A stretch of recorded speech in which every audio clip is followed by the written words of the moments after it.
Hello tout le monde, je vous retrouve ce soir pour le débrief de la 17e étape de la Vuelta. Sur cette étape, les coureurs devaient s'affronter sur une course de côte à l'Alto de El Morredero. Et l'intérêt principal de cette journée, c'était bien évidemment la lutte au maillot rouge entre Almeida et Vingegaard et la lutte au podium entre Jay Hindley et Tom Pidcock. Notez qu'il n'y avait plus de Felix Gall dans la lutte au podium, puisque sur la 16e étape, l'Autrichien avait pris une très belle craquante dans l'Alto des Prados et avait donc reculé au 6e rang du général derrière Pellizzari au terme de cette 16e étape. Donc, Vingegaard versus Almeida et Hindley versus Pidcock, c'était tout l'intérêt de cette journée sur les pentes de l'Alto de El Morredero. L'Alto de El Morredero, parlons-en avant de revenir sur le résumé de la course. C'était une dernière ascension très irrégulière de 18 km à 6,3% de moyenne. Il y avait beaucoup de replats sur cette ascension par palier, mais aussi beaucoup de secteurs où la pente était supérieure à 10%. Donc, il y avait tout le terrain pour faire des différences sur les adversaires directs, et ce, plus particulièrement dans les 9 derniers kilomètres. Côté baroudeur, j'avoue que je n'avais que peu d'espoir pour eux au départ. C'était une journée où je voyais les favoris se disputer la victoire d'étape, et ce, pour une raison de contexte. Je m'explique, sur cette dernière semaine de course, toutes les étapes sont désormais menacées de ne pas aller à leur terme pour cause de manifestations. Donc bon, ce serait vraiment pas malin de la part des favoris d'escamoter des étapes qui leur permettraient de grimper dans le classement. Voilà pourquoi je ne voyais pas les baroudeurs avoir une chance aujourd'hui. Ok, au résumé de la course, 9 coureurs vont former l'échappée de la journée. À l'avant, on va retrouver deux gros noms avec Antonio Tiberi de Bahreïn et Harold Terrada d'Astana. Mais comme prévu, l'échappée est serrée de très près par la Visma et l'écart entre l'échappée et le peloton ne va jamais excéder les 2 minutes. À l'approche de la dernière bosse, à 20 km de l'arrivée, la situation de course est très claire. L'échappée n'a plus qu'une petite minute de crédit sur le peloton. La gagne est dans le groupe maillot rouge. Dans le peloton, justement, c'est Red Bull qui va prendre les commandes au profit de Jay Hindley. Les premiers kilomètres d'ascension sont avalés pleine balle, le peloton explose et l'échappée est reprise à 12 km du sommet. Comme la veille, Felix Gall est le premier des favoris en difficulté. L'Autrichien est en souffrance sur cette dernière semaine de course, mais il s'accroche. À 9 km de l'arrivée, les coureurs rentrent dans les pourcentages sérieux de l'Alto de El Morredero. Visma reprend les commandes du groupe avec Ben Tullet et Matteo Jorgenson. Jonas Vingegaard est encore accompagné de 3 collègues, tandis que Joao Almeida est isolé. À 6 km du sommet, ça bouge enfin entre les favoris. Jay Hindley attaque Tom Pidcock dans la quête au podium, mais le Britannique réagit très bien et recolle rapidement à l'Australien, ramenant sur son porte-bagages Jonas Vingegaard et Mathieu Riccitello. Première surprise sur l'accélération de Jay Hindley, Joao Almeida est en souffrance, mais dans un second temps, le Portugais va savoir recoller avec Giulio Pellizzari. On le sent très vite, les 6 coureurs de tête sont au rupteur. Dans ce groupe, personne n'est en mesure de distancer ses adversaires et il va falloir attendre les 3 derniers kilomètres pour voir enfin un coureur faire la différence. Sur son accélération incisive, Giulio Pellizzari surprend ses adversaires. Personne ne réagit, pas même Mathieu Riccitello. Le grimpeur italien s'envole, derrière Jay Hindley est au contrôle, la doublette Red Bull fait du très bon travail et on se dit alors que Pellizzari a fait le plus dur. Dans les derniers kilomètres, Mathieu Riccitello va quand même essayer de se rapprocher de Pellizzari, mais l'Italien est imprenable et à la flamme rouge, il a encore 20 secondes d'avance sur ses poursuivants. Dans le dernier kilomètre, personne ne bouge pour revenir sur Pellizzari. L'Italien ne coince pas et au terme de cette 17e étape, c'est donc le coureur Red Bull qui vient claquer son premier succès en carrière. Derrière, ça s'explique au sprint pour les bonifications. Tom Pidcock est très incisif pour aller chercher la 2e place. Jay Hindley est 3e et ce sont nos 2 premiers du général, Vingegaard et Almeida, qui vont boucler le top 5. Mathieu Riccitello est 6e et au 3e échelon de course, on va retrouver Felix Gall, Thorsten Trein et Sepp Kuss. Avant de vous débriefer cette étape, un petit œil sur le classement général, c'est le statu quo au terme de cette étape. Match nul entre Vingegaard, Almeida, Pidcock et Hindley. Seul Pellizzari aura pris un avantage intéressant dans la quête au maillot blanc. Pellizzari, je vous en parle dans le débrief, mais avant de revenir sur l'excellente performance de l'Italien, un petit mot sur nos 2 matchs attendus au départ.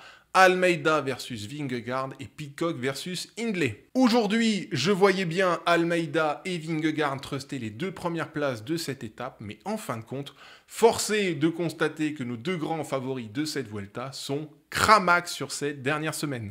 Almeida aura totalement subi la course dans les 6 derniers kilomètres, ne se montrant à aucun moment agressif envers Vingegaard, mais le Danois ne s'est pas non plus montré à son avantage. Quand Almeida était distancé, le bon sens aurait voulu que Vingegaard mette la poignée au fond, mais on l'aura vu dans le sprint final à l'arrivée, Vingegaard est lui aussi cuit en cette dernière semaine. Il n'a pas été en mesure d'aller prendre les bonifications et il a même pris un tout petit éclat vis-à-vis de Pidcock et Hindley. Ça, c'est quand même la très grosse information en ce début de 3e semaine. Les 2 coureurs qui ont disputé le Tour de France au mois de juillet, Almeida et Vingegaard, sont en déclin de forme notable comparativement à Pidcock, Hindley, Riccitello et Pellizzari qui n'étaient pas eux sur la grande boucle. Vous prenez l'ascension de l'Angliru il y a 5 jours et l'ascension de El Morederos aujourd'hui, le contraste est saisissant. Donc, cette lutte au maillot rouge, ça va se finir au couteau, reste le chrono et le Bola del Mundo pour se mettre d'accord. Et dans ces circonstances, je pense que c'est toujours mieux d'avoir un coup d'avance qu'un coup de retard. Donc, avantage Vingegaard à 4 étapes de l'arrivée, même si j'attends beaucoup du bras de fer demain. Dans la lutte au podium, Jay Hindley se sera montré offensif à l'endroit de Tom Pidcock, mais contrairement aux étapes 13 et 14 de l'Angliru et de Ponferrada, cette fois, le Britannique a tenu. Depuis le début de cette Vuelta, Tom Pidcock brille sur les étapes de côte. Aujourd'hui, c'était le cas, et c'est peut-être la raison pour laquelle Jay Hindley n'a pas été en mesure de le distancer. Désormais, je pense que ça va être très compliqué pour Jay Hindley de gratter du temps. Sur le papier, l'Australien est inférieur à Tom Pidcock dans l'exercice du chrono et il est donc fort à parier que Jay Hindley soit à plus d'une minute du podium demain soir. Si c'est le cas, ça va être très compliqué de voir plus haut qu'une 4e place, donc pour moi, Tom Pidcock tient désormais le bon bout pour être sur le podium à Madrid.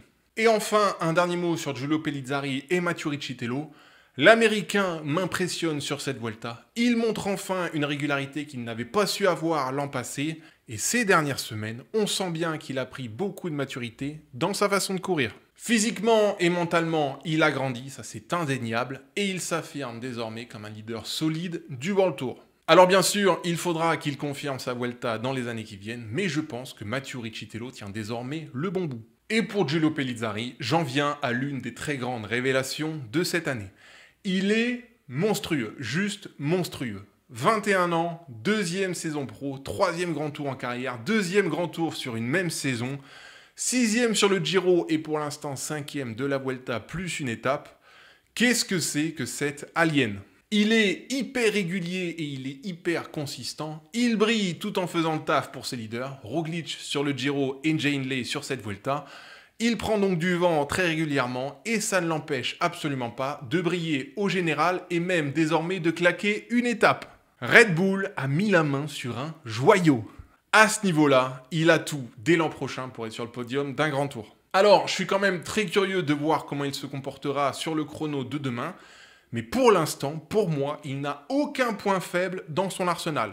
Punch, résistance, endurance, sens de la course, intelligence de course, placement, prise de décision. Franchement, je le répète, il a tout pour gagner un grand tour, un Giro ou une Vuelta dans les 3 ans. La question qui va se poser maintenant, c'est où le situer dans le collectif Red Bull. Roglic, Evenepoel, Lipovic, Martinez, Hindley, Vlasov, c'est un beau bordel que cette équipe Red Bull. Ils ont tout pour construire l'avenir avec Lipovic, Evenepoel et Pellizzari, mais pour ça, il va falloir prendre les bonnes décisions dans les années qui viennent. Red Bull, on s'en reparlera à l'intersaison. Bien, au terme de cette 17e étape, c'est donc le statu quo au général malgré une très belle dernière ascension. Place désormais au chrono de Valladolid. Demain, 27 km tout plat et en solo pour faire la différence sur ses adversaires.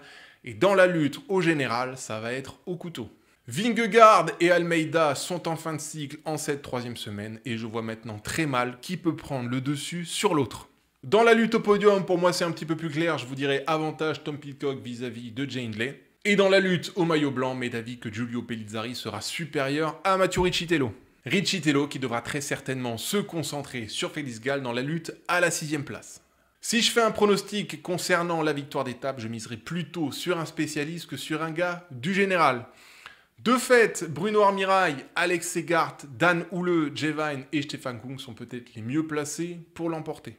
Allez, je vous laisse ici et je vous retrouve demain soir pour le débrief d'un chrono capital quant au général. Bye bye!